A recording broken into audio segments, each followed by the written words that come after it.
A local high school football team must now forfeit all 6 of its wins this season and pay a $700 fine after the TSSAA found an ineligible player on that team. 10 Sports reporter Luis Fernandez joining us tonight. Luis, how exactly did this happen? Well, Brandon, according to the TSSAA's letter, the administration incorrectly submitted the transfer form of a player. The TSSAA received the information, followed up, and determined the player participated in all 7 of Powell's varsity football games this year.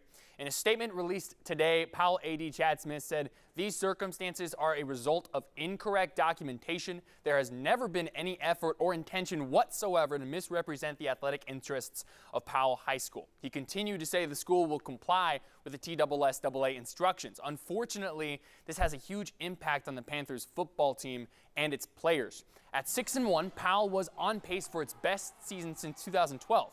But now, after the forfeits, the Panthers sit at the bottom of the region at 0-7. I've also confirmed with TSSAA that each team Powell beat receives an additional win in place of the forfeit. So that includes Halls, Cumberland County, Karnes, Clinton, Lenoir City, and Campbell County. Powell has 3 more games this season at West, at Oak Ridge, and at South Doyle.